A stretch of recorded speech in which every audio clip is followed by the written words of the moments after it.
Tensão nas cortes superiores marca o início da semana em Brasília. Começa agora JBR News. Olá, Rodolfo. Olá, Alexandre. Olá, amigas, amigos. Estamos iniciando a semana quente, hein? Porque aqui em Brasília, se a chuvinha deu um refresco para nós, que o calor na capital federal estava insuportável, mas agora tem chovido, realmente o clima melhorou. Por outro lado, o clima nas cortes superiores esquentou muito.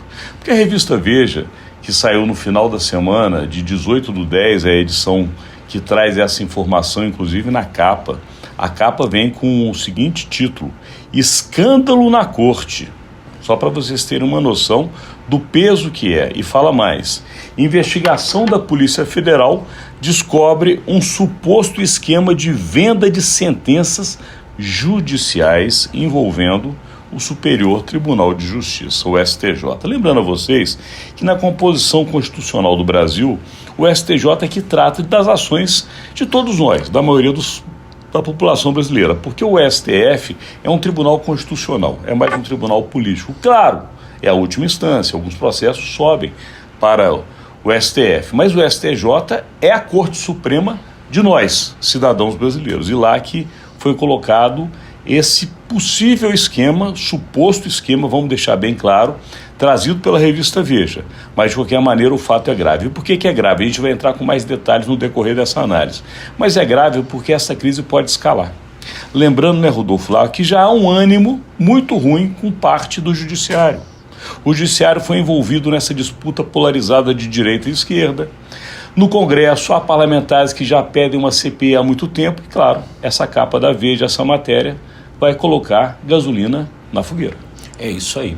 A gente conversava com um advogado de Brasília, advogado analista político que atua nas cortes superiores, Murilo Diniz, que faz justamente essa análise, Alexandre, de que isso pode abalar todo o poder judiciário e pode acelerar processos aí de mudanças na forma como o Poder Judiciário age, porque realmente o Poder Judiciário já vinha na berlinda, está na berlinda, né? Você vai lembrar com aquele famoso pacote anti-STF que já foi aprovado na Comissão de Constituição e Justiça da Câmara, tem que ir para o plenário, algumas coisas ali consideradas impossíveis de serem aprovadas, mas outras consideradas pertinentes.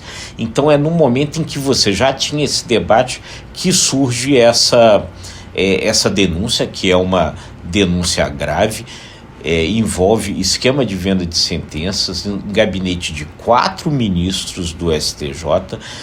Até o momento das investigações não envolve diretamente os ministros, é importante a gente frisar isso, mas envolve pessoas dos gabinetes desses ministros. A coisa surge de uma troca de conversas entre um advogado do Mato Grosso do Sul, que morreu a tiros no ano passado, Roberto Zampieri, e um lobista do setor de transportes. Nessas conversas, eles discutiriam ali esquemas, possibilidades ali de compra de sentença. Vamos levar os nomes, porque a gente precisa dessa informação com base, voltando a dizer a vocês, em cima da reportagem da matéria publicada na revista Veja.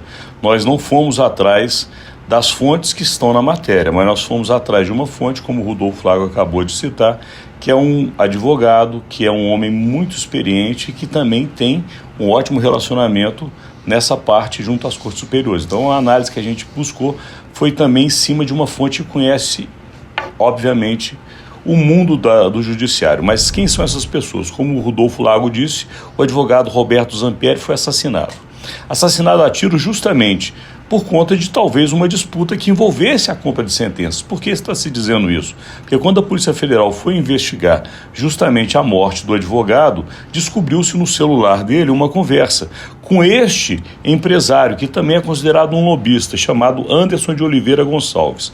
Nessa conversa, no celular do assassinado, de quem foi assassinado, o Roberto Zampieri, estava colocado claramente a questão de compra de sentença no STJ para definir um caso. E aí a gente precisa citar também quem são os ministros, ou melhor dizendo, como você também ressaltou, os gabinetes envolvidos na denúncia. São os ministros, ou a ministra também, Isabel Galotti, Og Fernandes, Nancy Andrighi e Paulo Moura Ribeiro. Portanto, são os 4 e, como bem disse Rodolfo Lago, não há nenhuma comprovação que tenha envolvimento dos ministros, mas há investigação da Polícia Federal no sentido de que há, sim, funcionários dos gabinetes envolvidos na compra de sentença. E antes de voltar para você, Rodolfo, a gente precisa falar um pouco para quem está do outro lado. A gente está há muito tempo em Brasília. Essas conversas não são novas para quem está aqui. A gente ouviu muito isso aqui em Brasília, não envolvendo esses ministros, tá? Deixando claramente. Até envolvendo outros, que inclusive às vezes nem fazem mais parte das Supremas Cortes. Mas existia sempre uma conversa em Brasília que, a depender da situação do processo que se há, você poderia ir a um escritório relacionado àquele ministro, que poderia ser de um parente ou de uma pessoa próxima, e que lá você teria algumas facilidades com relação ao processo em tramitação. Isso é muito sério, é muito grave, até porque envolve cifras milionárias. E uma coisa é fato: os escritórios de advocacia em Brasília são firmas impressionantes, de deixar de inveja os maiores escritórios de advocacia, inclusive de Nova York, né, Rodolfo? Sem dúvida, ganha-se muito dinheiro, sem dúvida nenhuma, em Brasília, com causas judiciais. Os escritórios de advocacia e alguns advogados da cidade estão realmente entre as pessoas mais ricas de Brasília. E aqui, enfim, ninguém aqui está desconfiando necessariamente dessas pessoas, só está constatando um fato. E realmente, como o Alexandre estava dizendo, essa suspeita de que é possível negociar sentenças é uma coisa que se fala muito em Brasília há muito tempo. E aí, realmente, esse processo que está correndo na Justiça, essa investigação que está correndo na Polícia Federal, que a revista Veja teve acesso a trechos, ela é de fato muito grave e ela está de fato preocupando muito ali o STJ e outras cortes superiores, tanto que ao contrário do que já aconteceu em outros momentos, que havia negativas veementes, dessa vez a reação é de prudência lá no STJ, de que isso precisa ser investigado e tal, de que é muito grave.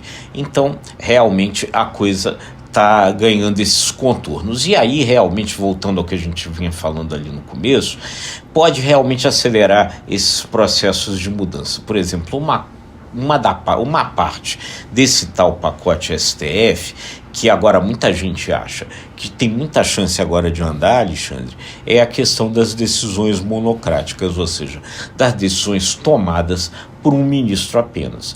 Porque vamos aí supor a existência de um esquema. Se um juiz, uma pessoa dessas altas cortes pode tomar uma decisão a respeito de um processo sozinho, a possibilidade de sucesso de um eventual esquema é muito maior, é o que todo mundo analisa. Se, porém, diminui-se essa possibilidade da decisão individual e passa tudo, ou quase tudo, ou a grande maioria das coisas, a ter que ser decidida por um plenário, a possibilidade de acerto com todos os envolvidos, no caso do Supremo, 11 ministros, fica muito mais difícil de acontecer.